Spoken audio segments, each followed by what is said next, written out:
Peter Griffin is not just a jerk, he's a lawless monster who laughs at his madness.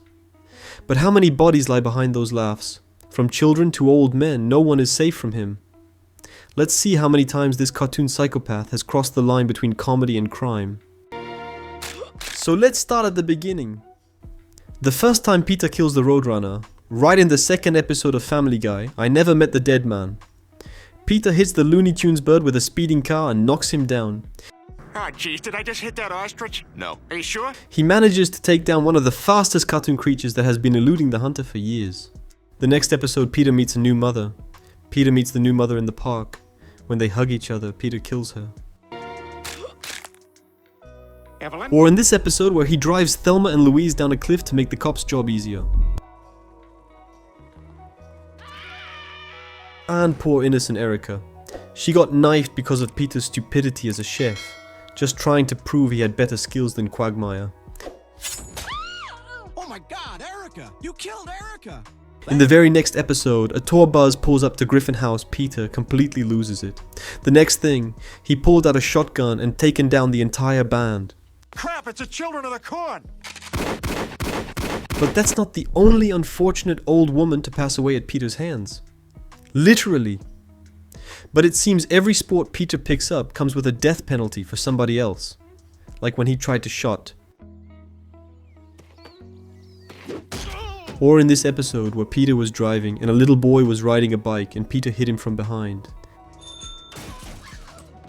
Only one person has to get hurt, Brian. Okay, this episode is even worse than the last one. This time, instead of one person, he kills 10 people at once. Let's go see the scene. You think Peter's just dumb until they get stranded in the Bahamas. While the gang's looking for help, a plane flies by and Peter gets its attention by shooting it down and killing the pilot. But this is all still simple stuff. Peter is also out there blowing stuff up like it's a hobby. He had a whole hospital blown to bits. Why? Because Stewie was about to get a vaccine for a bad infection, and Peter dressed as the Joker decided vaccines were the enemy. So naturally he blew the entire building sky high, because what's a Batman without his Joker, right? If I had to guess, judging by the cars parked outside and giving it a generous stretch, there were at least 50 people in that building. But Peter didn't care. He did it again, and this time it was a children's hospital. Another brainless stunt with a body count. Oh god. Oh my god, this is horrible. An average hospital. Like that right in the city center. You're looking at no less than 200 people inside. Mothers, kids, doctors, nurses, and staff. That's 3 bodies just like that. Then there's the hospital incident. And honestly, whoever led Peter into a hospital to be a doctor should probably be on trial too for the death of this patient. You saved my life, Doctor. Clear. So this time, Peter gets on the ship. While everyone was cheering, Peter threw everything he could get his hands on until he threw a woman. Bye! Bye! Bye! Peter drives again, this time while drunk. He gets out of the car on his way home and we see that he has killed 2 people. 7. 6. Peter threatens another Peter with his gun and throws him off a tall building. My name is Peter too! A man tries to shoot Peter and his wife. They are about to fall off the cliff, but Peter kills the man with a single word. Let's see. There in President Rushmore's mouth. This man killed his own father by drunkenly tumbling down the stairs dressed as a clown. No less while attempting some idiotic circus stunt. At this point, Peter Griffin isn't just reckless. He's a full-blown terrorist. And speaking of terrorism, Peter literally joins one by accident. Of course, because Peter has the IQ of a microwave. He befriends a guy named Mahmoud, who's a part of a terrorist organization. But Peter's too busy enjoying the attention and perks of being Muslim to notice. So then Mahmoud gives him a phone. At least Peter thinks it's a phone, and while hanging out. At the drunken clan, Peter tries to call Mahmoud. I'm gonna call Mahmoud right now on this cell phone he gave me. He'll text.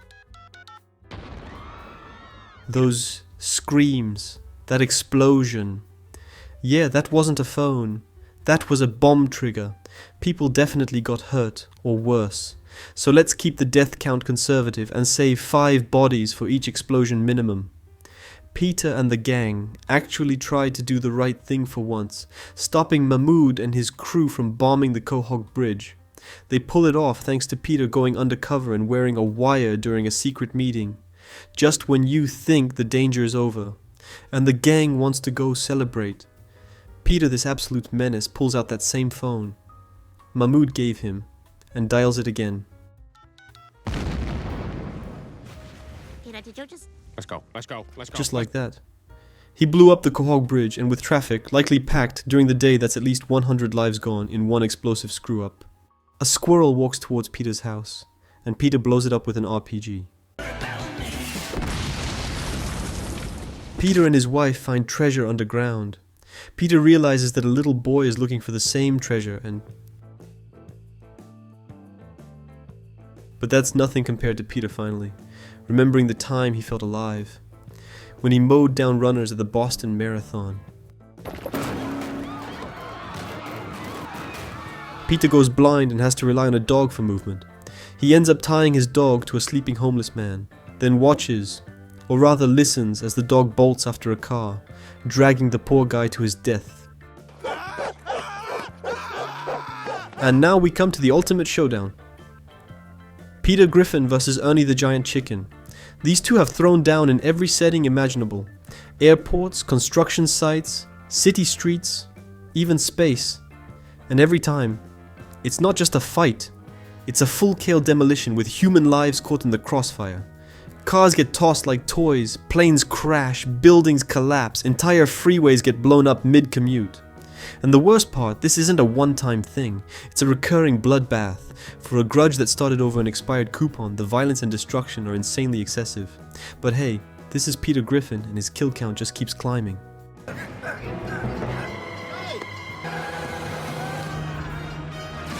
That truck driver is gone, and the ship, let's say, it had at least 10 people on board.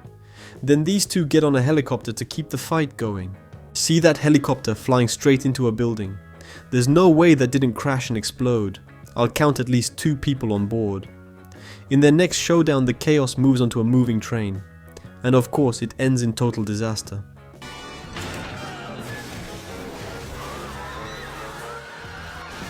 The passengers who likely died in that train crash, I'm putting it at 50 easily. And those poor folks on the street who got swept up and flattened, I'm counting 20. And that's me being modest. But of course, the battle doesn't stop there. These 2 maniacs take it to a construction site next. Yikes! Those 2 co-workers fell straight to their deaths. No chance of surviving that drop. Next, Peter and Ernie crash a plane into a Ferris wheel. Yeah, it gets really ugly. Not like it was any pretty before. That giant wheel goes full death roll into the city, flattening everything in its path. Forget the injuries and destruction for a second. At least 500 people must have gotten mauled to death. And it doesn't stop there. The wheel doesn't just roll through streets. It takes down an entire building like it's made of matchsticks. But this eternal beef doesn't get squashed. Not even close. It kicks off again, this time from a fancy restaurant. That poor waiter is never getting up. Another fight breaks out between the two when Peter jumps in to defend Quagmire. This time the chaos spills onto the road. Cars swerving to avoid the brawl end up crashing and exploding left and right. That's 6 cars, 6 people.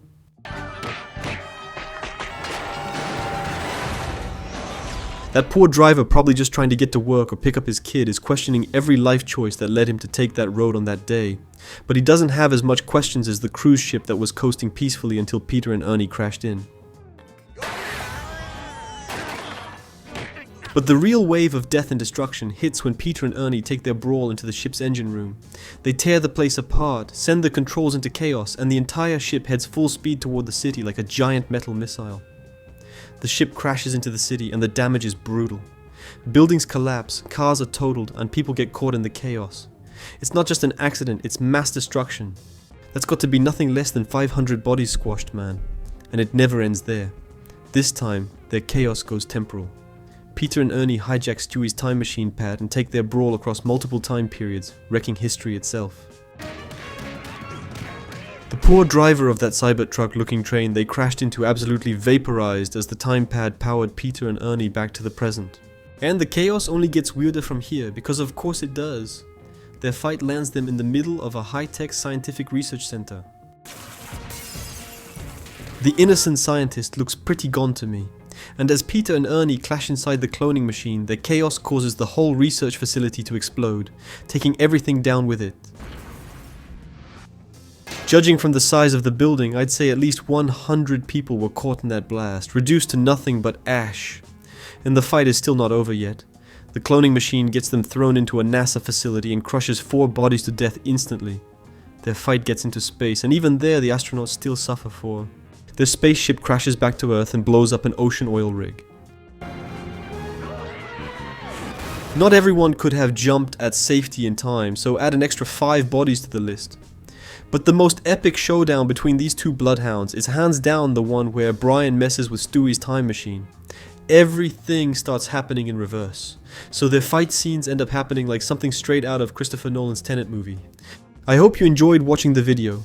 You can choose an option to watch more videos. Don't forget to subscribe to the channel and activate the bell so you don't miss any animation mistakes or reviews. See you in the next video.